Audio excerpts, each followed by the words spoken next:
Lors de cette discussion entre Daniel Ménard, DM, et Bernard de Montréal, Boulevard M, ils abordent le thème des énergies négatives astrales et mentales. Ils soulignent que pendant des périodes difficiles, les pressions de l'âme peuvent être très fortes et les forces négatives puissantes. Les individus sont confrontés à des restrictions et des limitations, ce qui peut entraîner des pensées négatives. Ils se demandent comment l'intelligence et le mental peuvent intervenir pour neutraliser ces états émotionnels et négatifs. BDM explique qu'il est important pour les individus d'apprendre à se protéger, mais cela peut être difficile car nous sommes des créatures d'habitude et avons tendance à fonctionner selon des modèles psychologiques établis depuis longtemps. Il souligne également que nous résistons au changement car nous voulons être aimés et appréciés et maintenir le statu quo. Cependant, pour se protéger dans la vie, il faut développer une attitude contraire à la masse et faire preuve d'esprit d'opposition pour éviter l'épuisement et la souffrance. L'apprentissage de ces mécanismes d'opposition permet d'avoir une vie plus agréable et intelligente. Lorsque la vie devient de plus en plus difficile, on peut devenir agressé et accumuler de mauvaises vibrations. Pour se libérer de cette conscience astrale et passer à une conscience mentale, il est important de développer une attitude contraire aux événements qui nous font souffrir. Cela nécessite un réajustement profond de notre être, de la volonté et de la certitude. Cependant, cela peut être difficile car on souhaite être aimé et ne pas créer de conflit. Mais il devient nécessaire de devenir contrariant, c'est-à-dire de développer une attitude contraire à notre façon habituelle d'agir. Si on ne le fait pas, les forces de vie peuvent de plus en plus s'opposer à nous, car la planète devient de plus en plus astrale. Les personnes qui ne sont pas capables de devenir contrariants sont plus susceptibles de subir les séquelles des vagues de la vie. En devenant plus conscient, on apprend à ne plus suivre aveuglément ces vagues et à prendre le contrôle de sa propre vie. La personne qui parle dans le texte exprime son mécontentement envers une vendeuse qui manque de maturité et de professionnalisme dans son travail. Elle raconte une situation où elle a dépensé beaucoup d'argent dans un magasin et la vendeuse n'a pas pris soin d'elle. Elle menace alors de l'accrocher en public si elle ne lui donne pas satisfaction. Ensuite, la personne aborde le concept de conscience vibratoire et affirme que plus on devient conscient, plus on doit être différent de la masse et des conventions sociales.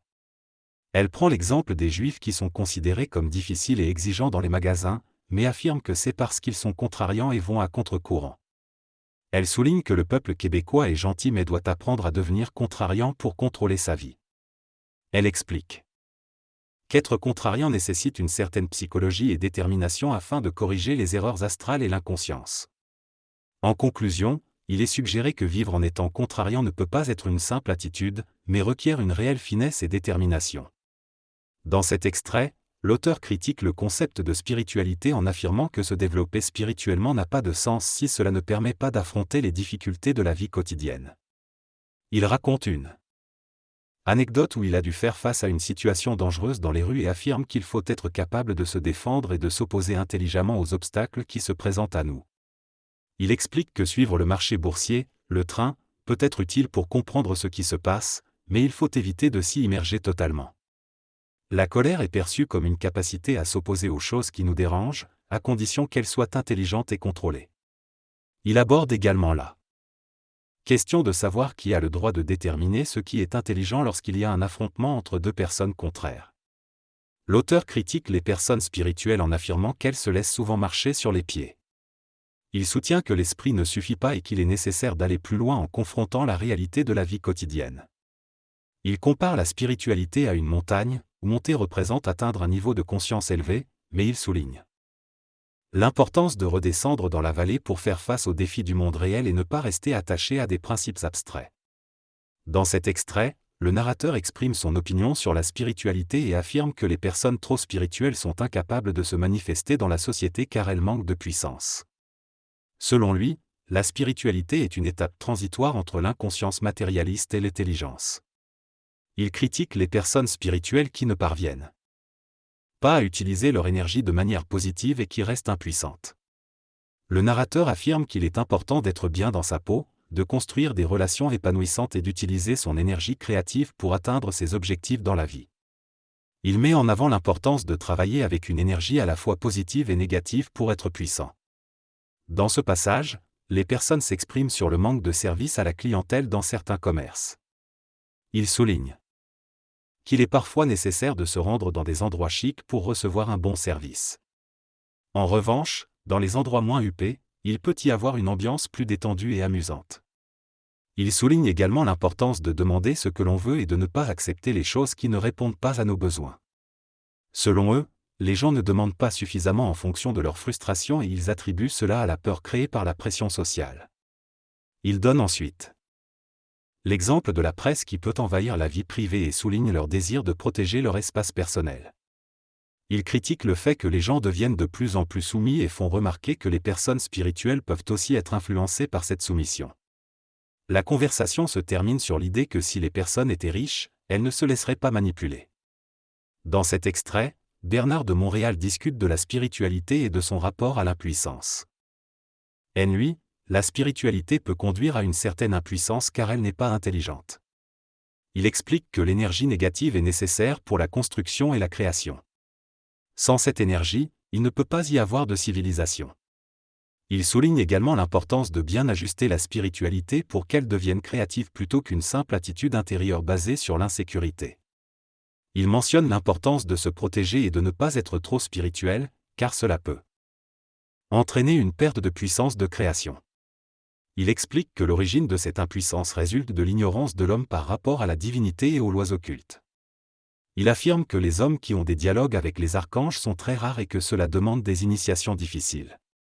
Il conclut en expliquant que les dimensions invisibles doivent être intégrées dans le monde de l'homme pour que sa dimension matérielle soit vitalisée et pour qu'il puisse entrer en contact avec d'autres civilisations. Dans cette discussion, l'orateur évoque la possibilité de communiquer télépathiquement avec des êtres dotés de langage, mais qui sont aussi manipulés. Il souligne l'importance pour l'homme de comprendre ces mystères existentiels et de se libérer de l'ignorance. Il déclare être en puissance, capable de s'opposer aux influences extérieures, et affirme que sa colère est sa muse. Il reconnaît qu'avant sa fusion, il était ignorant, mais avait déjà une capacité à faire face au négatif. Il explique que la fusion a amplifié cette capacité et lui a fait mieux comprendre sa propre vie. Il reconnaît que de nombreuses personnes impliquées dans le développement mental ou spirituel sont également marquées, mais cela les éloigne souvent de leur puissance. La puissance est l'équilibre entre le négatif et le positif. C'est la capacité de réunir ces deux polarités, comme les pôles d'une batterie pour produire de l'électricité. Sans les deux pôles, il est impossible d'obtenir de l'électricité.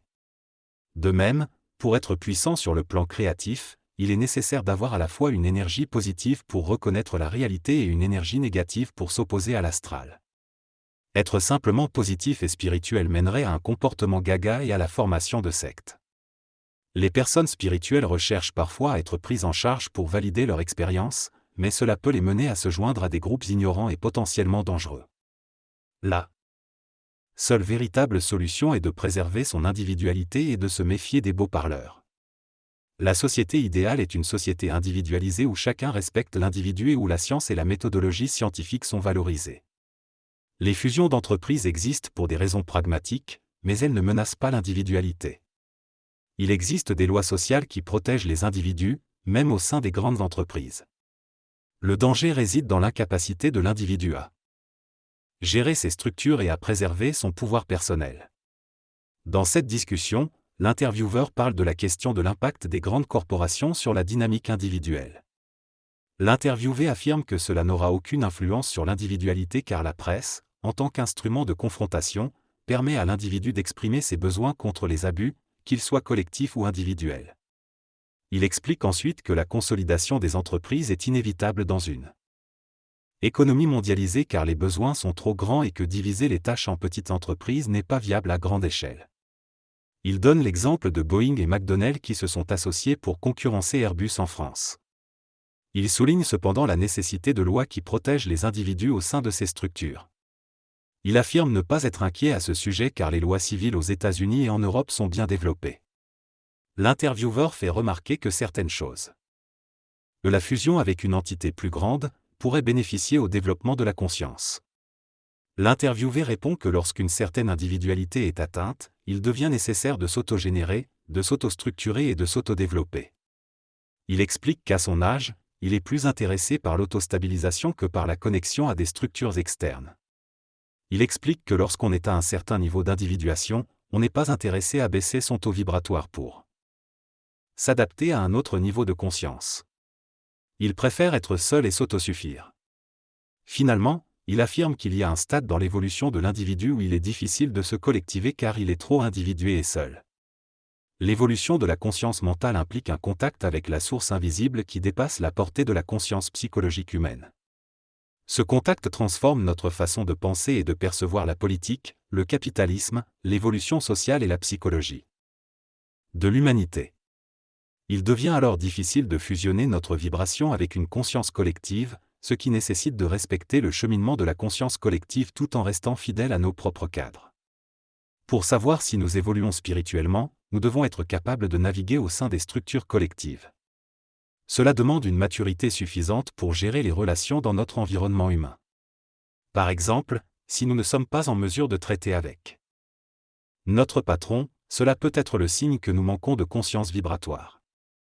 Il est important de développer cette conscience afin de pouvoir s'affirmer et s'exprimer, même dans des situations délicates comme les toilettes. La confrontation avec les obstacles et les difficultés dans la structure est essentielle pour élever notre taux vibratoire. Ce n'est pas en se retirant dans un monde paisible et agréable que nous pourrons progresser, mais en affrontant les défis de la réalité et en utilisant ces situations pour élever notre vibration spirituelle.